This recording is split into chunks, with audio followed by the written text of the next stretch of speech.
Good to see you. Woo! You know, I went backstage here in Mandalay Bay and we didn't have this many people in the room, so I want to thank the rest of you for getting up by 10 and that's it coming down to join us. That is the downside of Las Vegas. It can be a little distracting. You know, we once brought a guy in from my Bay shop a number of years ago, and we know he got here because we saw him in the lobby.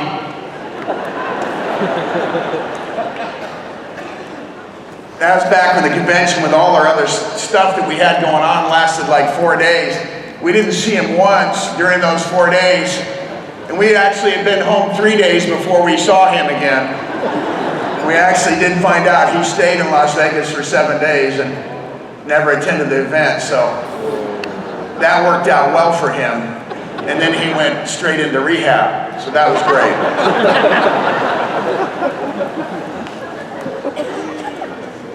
You run into everything in this business.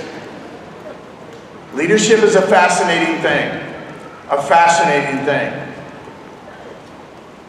And it takes our best efforts, our very best efforts, to become leaders worthy of the name. It's funny when you're growing up, and I expect a lot of you are like I was. You know, you heard Bill Mitchell say a few minutes ago, you know, don't take shortcuts. I think when you're a kid, that's all you look for. And I'd be in school, and I'd always try to find the easiest way to get something done. I have no idea how much I would have abused the internet had it been available to me back then. I don't know if I'd ever written any paper. And it's interesting, and there were a number of things I wasn't very good at in school, but probably I was worse than anything else in my math classes. I never enjoyed math. I understand its importance in the world. We live in Silicon Valley. There's so many smart people there. You know, they have logarithms for thoughts, and they're brilliant people. And they can barely eat on their own, but they're brilliant. And I'm around that. But, you know, I remember being in an algebra class and coming up to my teacher and going, why do I have to learn this? I mean, why do I have to take this class? He says, it's important for you to become well-rounded. I said, says who, right? And exactly what is well-rounded? But I survived my algebra class, and I found out I had to take one more math class, and that was a geometry class, which ended up being my least favorite class of all time. Everybody's got a class they didn't like. Yours might have been a language class, it might have been a science class, it might have been a history class. For me, it was a geometry class. And I remember coming in the first day to my geometry class, and I sat over by the wall, and I sat behind this big guy. He ended up turning around, and we talked a little bit. And when you're that age, I was sophomore, I was 15 years old.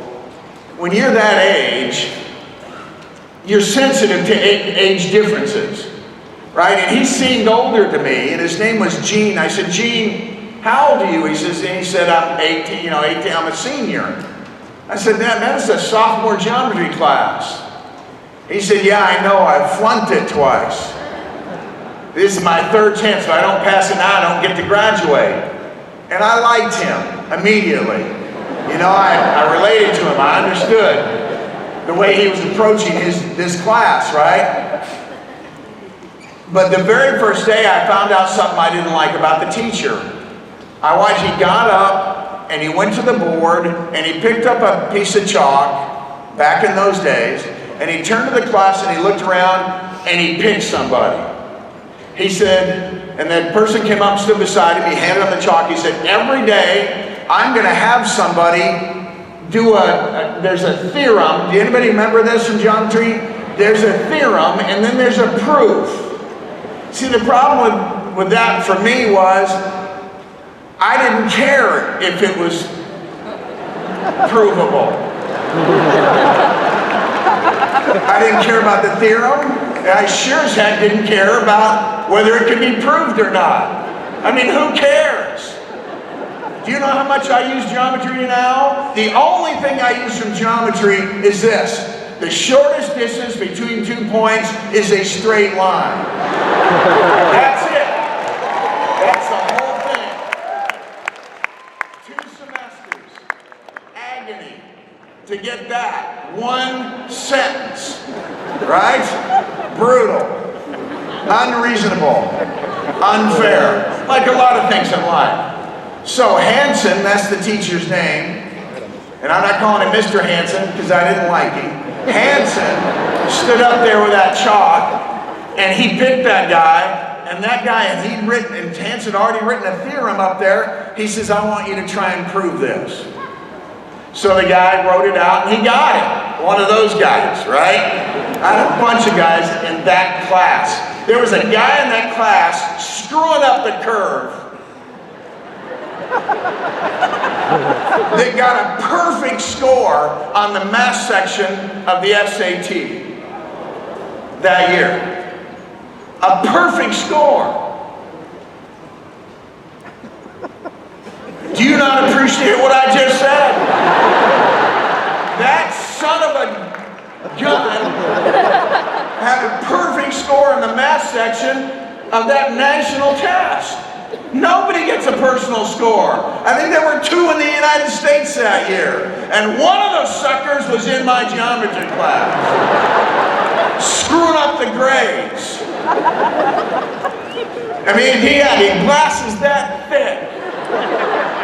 And red hair that stood straight up. And he was a really nice guy. But he was a pain in the rear because he understood everything. And I was at the other end of the spectrum. So I was constantly pissed off because of watching that. Anyway, okay, I'm done with that. I'm getting pissed off right now. So there's a point to this, so stay with me. Oh, boy, Rick! So I watch Hansen do that. Again, you don't see it now, but I'm an introvert. It is my nature. When I get back to the room, I stop talking and I read. That's who I am. Really. I had to learn to do this. And it wasn't easy. Thank you, man. So, back to it. Back to it. Don't let me get distracted. I can be easily distracted. So, I watch that guy do that thing, and I think to myself, I am never going to do that. And so I decided to become a master of camouflage. So one of the things about Gene, because he had a big old guy, big wide shoulders, football player, is I'd come into class, I'd sit down and I'd watch Hansen. And Hansen went through this same ritual every time where he'd look, and he'd turn around and he'd put a theorem up, and then he'd turn around and scan the class for a victim, right? And when he would do that, as he would go up there and I knew he was about done, I would get down behind Gene and I would disappear. If Gene was sick and wasn't there, I went underneath my desk. This is a true story. I am underneath my desk waiting until I hear him call somebody, and then I slowly come back up. If I was a little late to class, you cannot draw attention to yourself. So I'd stand in the hallway, looking through the little window, and when he finally picked somebody, I would quietly come in and sit down in my desk in back. Okay. I go the first quarter, first half semester, nothing. I get through the entire first semester, and he never notices me. I don't do one of those things. This is now. It was a 6th period class, so it's late afternoon, right? And so you're getting a little fuzzy, but I was pretty concentrated. But then there was a girl, he somehow moved her around, named Nancy, real pretty blonde, I mean this respect to my wife, she was cute, but I found out she's a total loser, of course. But anyway, so she was sitting, and she was pretty, and she's kind of wears short dresses, and that's distracting to a 15-year-old. And and she wasn't interested in me, but one day she decides I'm nice. So she's in a good mood, and she's, hey Rich, how are you doing? I'm like, Nancy's talking to me while that dress is short. Oh my gosh. And I lost focus. And then I heard it. Thawley. Crap.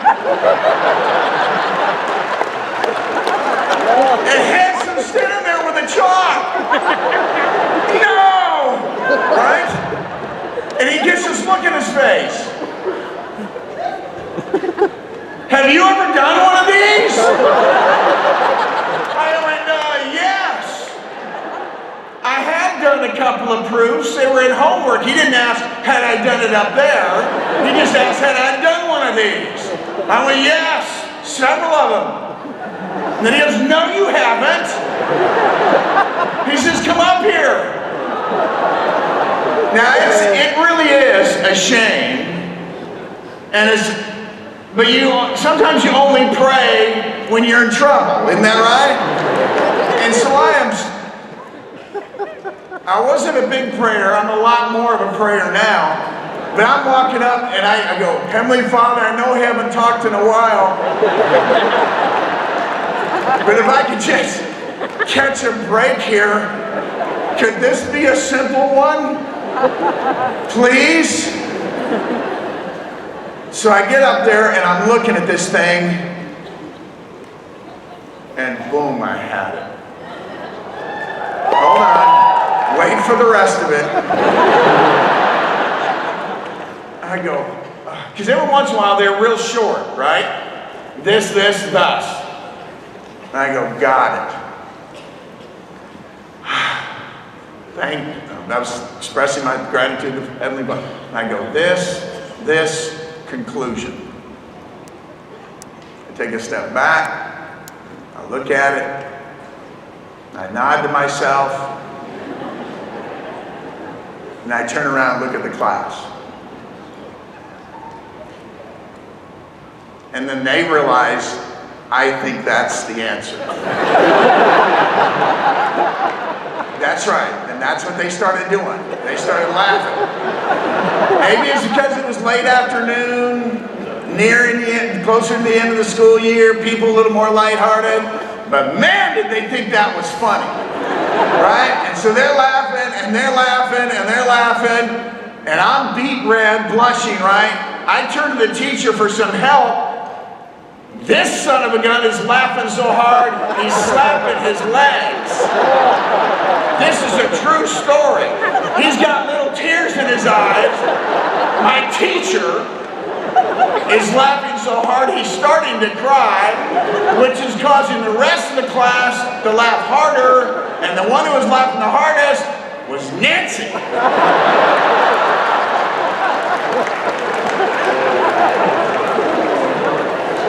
And I'm there, I'm going, oh hell, this is great, right? Great. And Hanson, as he was able to gain control of his bodily functions again and get a breath, goes, Osborne is that guy I was talking about. Osborne, come up here, help Thawley out. Osborne comes up, takes the chalk in my hand, goes, excuse me, sorry.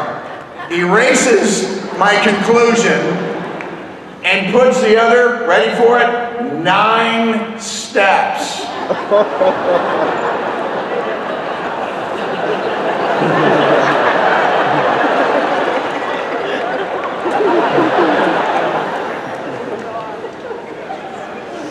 Not 3, 12. And Hanson goes, Thawley, I have no idea how you got step 1, 2, skipped 9, and came up with a conclusion. I said, well, I heard. Who is the greatest mathematician of all time? Albert Einstein. I said, I heard Albert Einstein flunked geometry. No, excuse me, flunked algebra because it was too simple for him. I said, maybe it's something like that.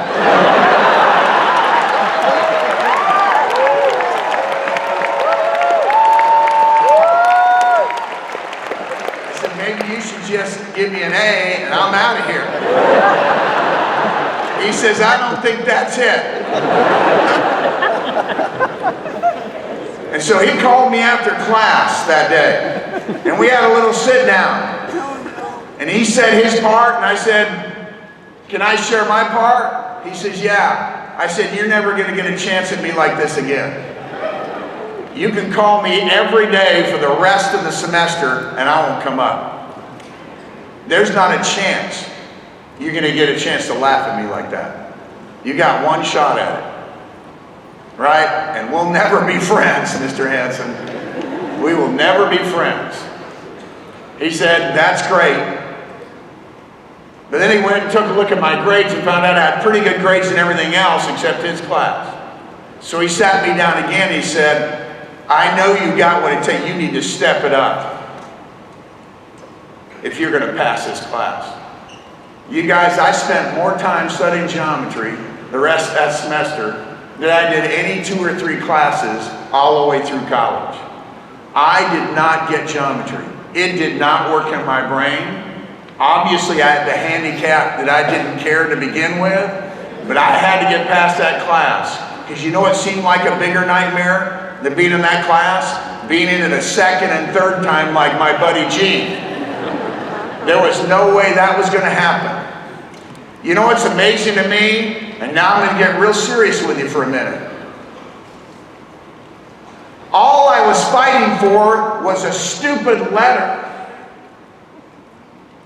Was it going to be a D? Was it going to be a C? Never really had a chance to be a B or A. I was fighting for a letter. A little bit of peer pressure. You remember how the report cards came out? You know, you're going around and your friends are going, what'd you get?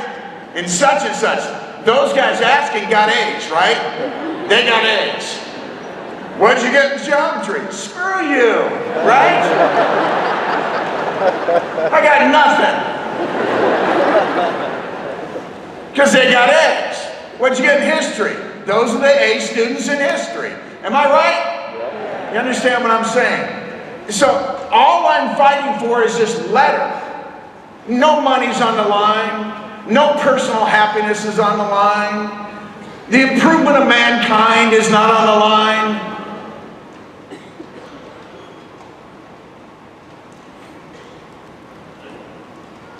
And I had to work my butt off.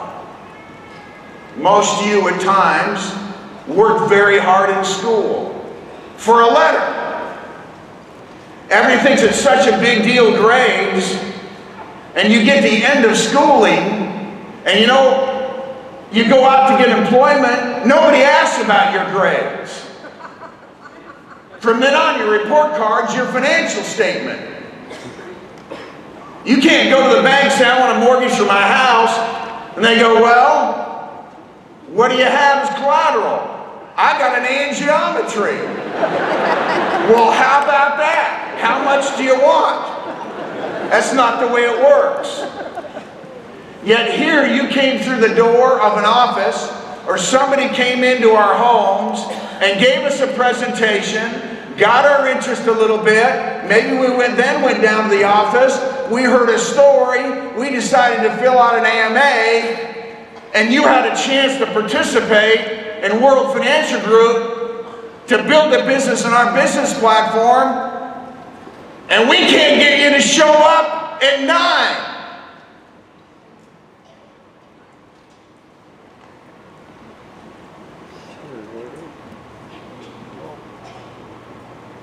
What's wrong with that picture?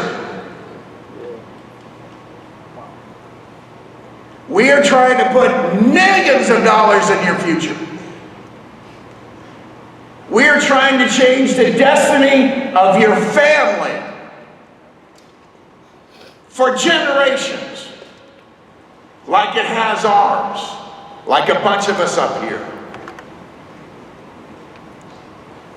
So as you think about what you really want, the rest of your time here today, tomorrow, and on the way home, as you think about your hopes and you think about your dreams,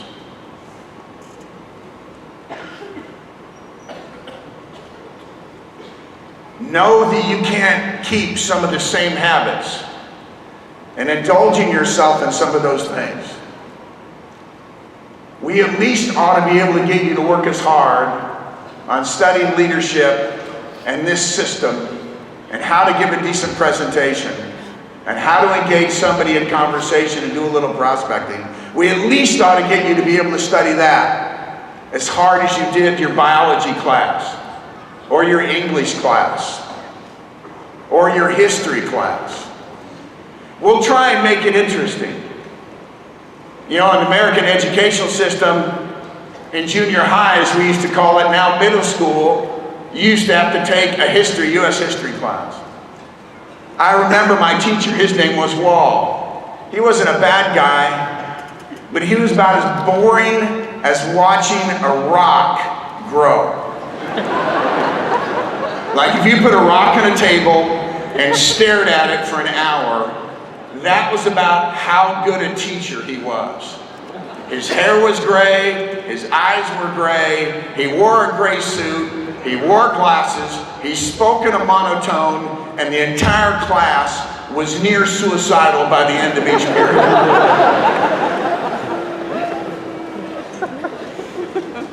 That teacher taught me in 8th grade how slow time can pass. He'd be droning on up there, and I'd look at the clock, and 10 minutes had gone by. And we had 50 minutes more. It had to go all the way around to here, right? And I go, okay, stop looking at the clock, stop looking at the clock. Focus. I look around, people just like, you know, just, don't look, don't look, don't look. 2 minutes have passed. So we're going to try and make it interesting for you. That's part of why I learned how to tell stories, right? And it's part of why I worked on developing my sense of humor. I found out it's useful in leadership. Because a lot of this can be a grind, isn't that right? It can be tough stuff. But there's a lot of funny stuff that's happening too. Man, I wish we had another session tomorrow morning at 6 a.m.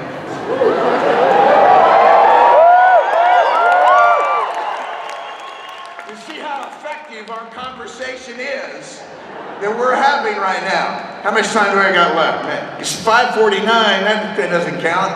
We get done around noon here. I got another 20 minutes. I'm gonna get real riled up.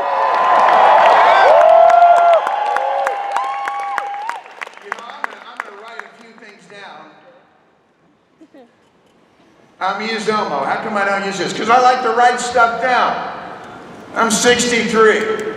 I don't know how to do PowerPoint, so I got a son-in-law that's awesome on PowerPoint. He does our webinars, right? But I'm going to write stuff. I wish I had a chalkboard. I'd call some of you up here. I appreciate our leaders. You know, it's amazing to watch the position of executive chairman now be filled. Right? Because Andy and Lynn have made it to executive chairman, right? And Jeff and Cam Levitan are executive chairmen now. These are big time positions. Their teams are producing at amounts that major companies in the United States don't produce at. And then we got these amazing Studley field chairmen, like Gary Golson, right? Great. I mean, these people are. Aunt Raja's one of those now.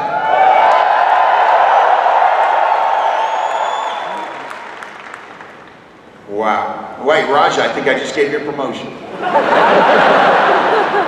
Sorry, SEVC. I thought you were a field chairman. Excuse me, I must have done that by accident.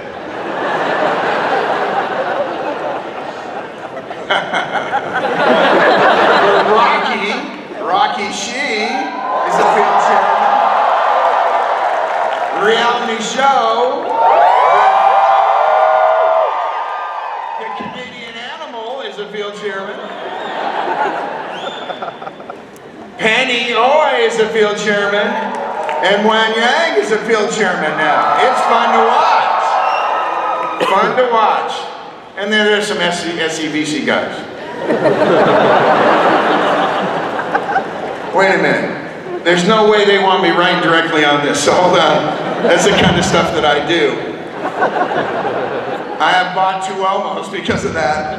That's expensive. Do not write on the Elmo in permanent pen. That's awesome. Thanks for giving me a permanent pen. So, I got some quotes for you. You ready? I'm just going to read them to you. I'm warming you up for this conversation we're about to have. This is from an old guy, John Quincy Adams. He was the 6th president of the United States. If your actions inspire others to listen to this, to dream more, learn more, do more, and become more, you're a leader. Did you hear that? Dream more. What was the next one? Learn more, then do more, and become more, you're a leader. That's a test we all need to apply to ourselves. Is our work with our teammates as leaders inspiring them to dream, learn, do, and become more? If there is, there's greatness in you, and you're going to make a big difference in the world around you. The growth and development of people is the highest calling of leadership. The growth and development of people is the highest calling of leadership. You know, there's some leaders in this company right now who aren't even attending this convention. They're here, but they're not in the meetings. I actually heard one of them say, I just can't listen to all those people. Unbelievable statement. Unbelievable statement. I love listening to the people we have up here on the stage. Woo! Every one of them makes a contribution. Cindy and I have been in the business 36 years and 8 days. Because June 15th was our 36-year anniversary of joining this industry. I don't know how I got 36 years in the business before I heard MBA stood for massive bank account. How did I go that far without knowing that? That was a great line. There's been a whole bunch of great stuff. I've loved listening. The function of leadership is to produce more leaders. You and I need to study leadership consistently, day in and day out. If you go to church, study it in church.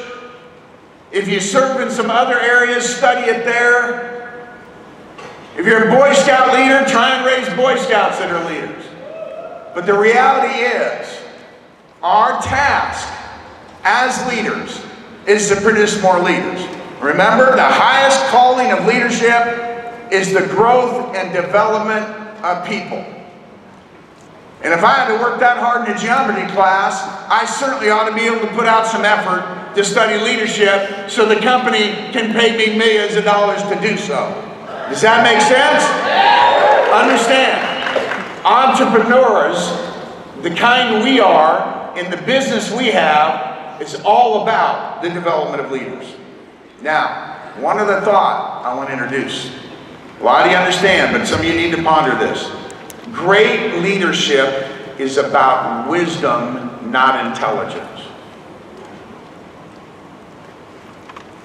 I have a below average IQ. I proved it in 5 different IQ tests. But I found out leadership isn't about intelligence, certainly not analytical intelligence. You know, one of the fun things I'm going to experience this year is I'm going to work more closely with Wan Yang. Now, I get a kick out of him because he's got a PhD. And even his wife calls him Dr. Wan Yang. I said, stop calling him doctor. Don't handicap him. It's okay that he got a PhD. You don't have to apologize. But to me, he's Wan Yang. The man, the individual, the person, the leader. And you go to work with people on that basis. He was a scientist, so he's very intelligent. But we can work through that with diligence and patience. See, in this world today, we have all this information, don't we? And the more information we seem to have, the more scarce wisdom seems to become. And we've got to be a company of wisdom and of wise leaders. But this is all pretty simple stuff. See, when you got a low IQ, you got to explain things in a simple way, in a way that I can relate to and understand. This is one of my favorite things to show about leadership, and I'm going to race through it. I'm going to give you this. Okay. Well, why didn't you tell me there was going to be the... Okay. All right. I got it. I hope this is showing MGM Grand. It's what I'm about to show you is maybe the coolest thing you've ever seen on leadership. All right, you ready? I don't know anybody's ever said anything this wise to you before in your life. But I want you to prepare emotionally for some great breakthroughs, all right, in your leadership capacity. You ready? You ready? Seriously, this stuff is freaking brilliant. Seriously, I don't know if you are emotionally prepared for it, but will you try and prepare? Are you ready? There's stuff in business and behaviors that is high pay. I'll call it wise. There's stuff in business that is low pay. And we'll call that stupid. See, the stuff I'm going to write over here is so stupid you can't spell stupid right. That's how stupid it is. Okay? See, this already is brilliant. Just to know that there's high-paying stuff, behavior, and then there's low-paying behavior. So, as we go through this list, you got to go, well, which one am I? And if you go, well, if I'm over here, I'm being wise, but if I'm over here, I'm being... See how simple this is? Is this awesome? I told you. Simplicity is brilliance. So, let me give you one. It is wise and high-paying to be honest. So, therefore, it is low-pay and very, very stupid to be dishonest. I love talking to people. I said, do you consider yourself an honest person? They say, pretty much. What the heck does pretty much mean? You know, when the Titanic sank, after hitting the iceberg, its hull was pretty much intact. Except for that slice along the bottom. Everything would have been fine.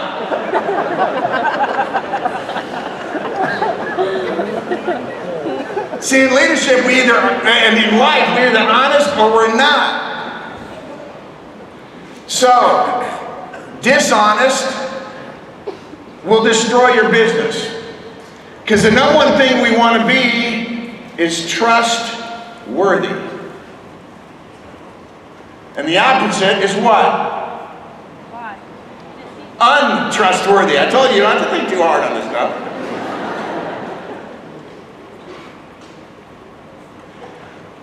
If you don't get these first two squared away, it doesn't matter what else you're going to try and do in leadership. It doesn't matter how good you talk. Doesn't matter how smart you are, how high your IQ is. Doesn't matter how much you get our products or how late. Understand, if these first two aren't there, you can't build a team. Nobody will stick with you long range. And they shouldn't. It is high pay to be unselfish. Therefore, it's low pay to be what? Stay with me. What is it? Selfish. uncomplicated. It is high pay to be courageous. And it is low pay to be fearful. See, you got to have courage to be a leader. You know what the root word of courage is? Word core, Latin word for heart. Courage means strong heart. And you need a strong heart to be a good leader. And it's these things of character that give us strong hearts. It is high pay to be likable. Likeable. There's no E in likable. It is, what's the opposite of likable? Let's just say you're a jerk. See, low IQ guy, I get this. It's better to be likable. You can't be like, people aren't going to like you all the time, but you can mostly be likable. Be a pleasant personality. Somebody says hi, you don't go, hey, up yours. That's not what you say. That's what a jerk does. Or they say hi and you ignore them. That's what a jerk does. That makes you stupid. And we're not going to pay you much to be a jerk. We're going to pay you to be honest, trustworthy, unselfish, courageous, and likable, though. We'll pay you to be encouraging, not discouraging. Boy, I write bad. I don't get paid by that. That's not on the list. We'll pay you a lot to praise people. We won't pay you much to criticize them.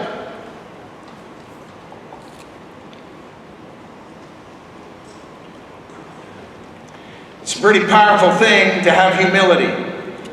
It's a wise thing, and it's a virtue. But man, the opposite of that, arrogance. Hey, we've all had arrogant moments. I have. Probably have a couple more again, but I try and remain vigilant over it. Arrogant. What happens with arrogance, right? The difference between humility and arrogance is the difference between a magnet and whether it's pulling you or repelling you. A magnet has two poles. One repels and one attracts. If you want to be a magnet, find yourself over here on the left. If you want to be a magnet for people, you want to be seen as a leader, these are the attributes, these are the behaviors. You know what? We'll pay you a lot to be nice, not much to be mean. Bill talked about this when he said, studies show people are consistent, right? That's the number one thing. Well, it depends what you're consistent at. If you're consistently a jerk, that's not good. Right? If you're consistently selfish and consistently untrustworthy. So consistency isn't the key to everything. It's being consistent at what? All of the above. And here's another fun one.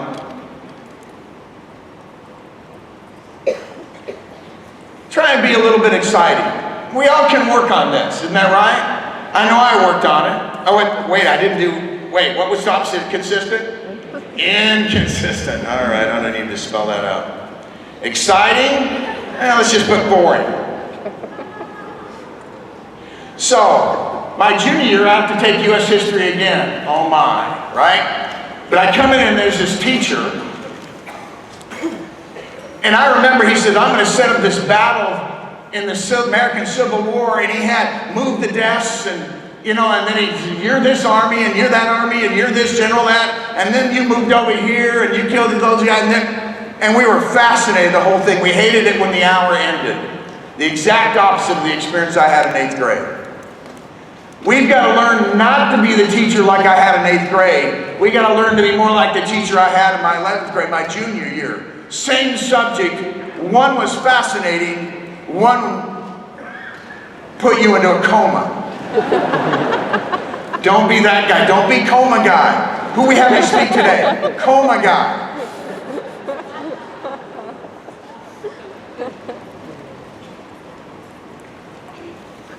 See, happiness is a choice too. So is being grumpy. So, let's say, okay, here's my goal as a leader. You're doing a written plan. I want to be dishonest, untrustworthy, selfish, fearful, a jerk, discouraging, critical, arrogant, mean, inconsistent, boring, and grumpy. How's that sound? This is low-pay stuff. This is really what you need to know to be a leader. Commit to honesty 100% of the time. It'll make you trustworthy. Be unselfish, thoughtful of others. Be courageous, likable, encouraging, praise people. Have humility, be nice, be consistent. Be a little bit more exciting. Try not to be grumpy, be happy. There's a great song for that.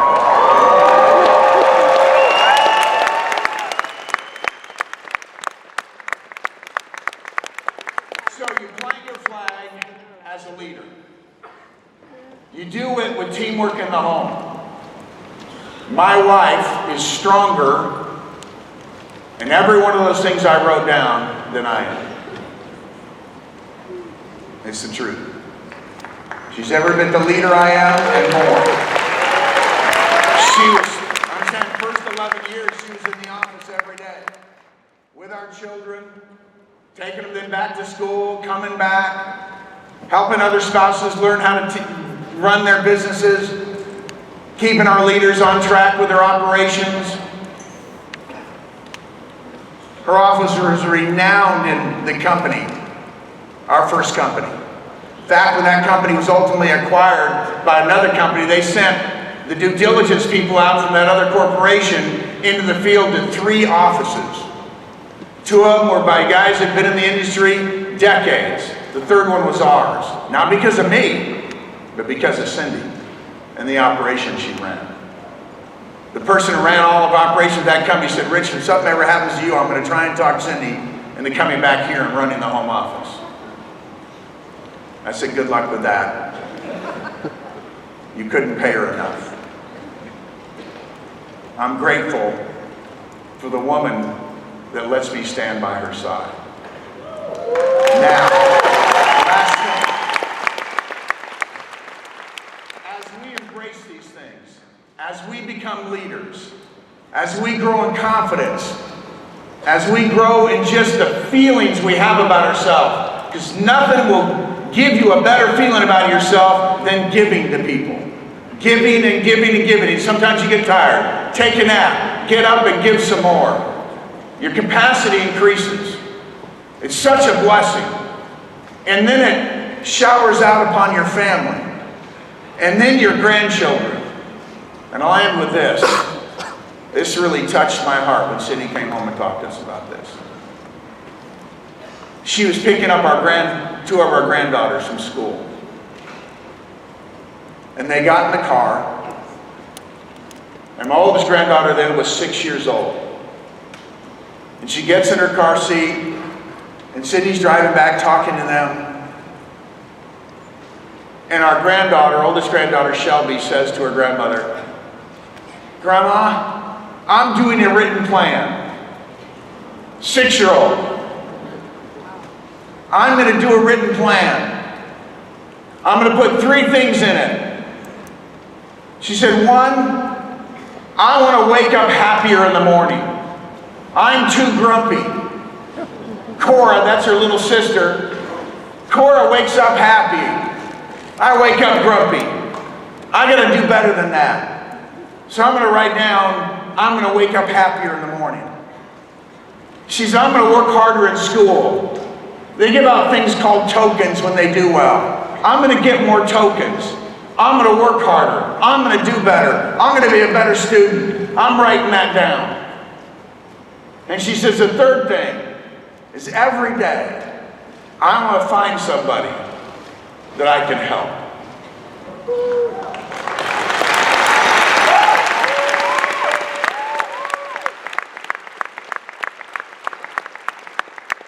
As I pondered that over the next couple of days, the things she had shared with her grandmother, I thought, that's because of 2 things. The commitment we've made in our faith,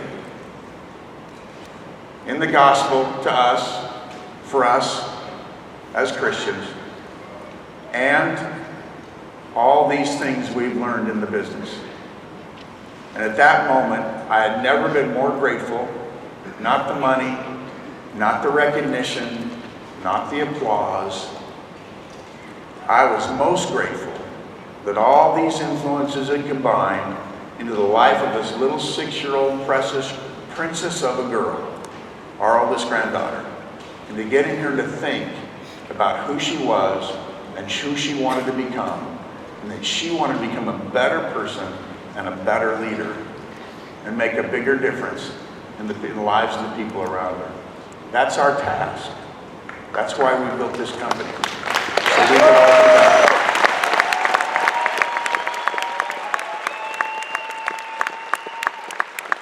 I'll finish like I started last night. We are incredibly thankful and grateful you are all here. No matter exactly when you got up this morning, we're grateful that you're here. I'll get on you a little bit, then I'll smile at you and give you some more words of encouragement. Please take the magnitude of the opportunity that is before you as seriously as the quality of the opportunity deserves. We have worked day and night for decades to put a company like this before you for you to win and bless your families. Please do so. That is my prayer.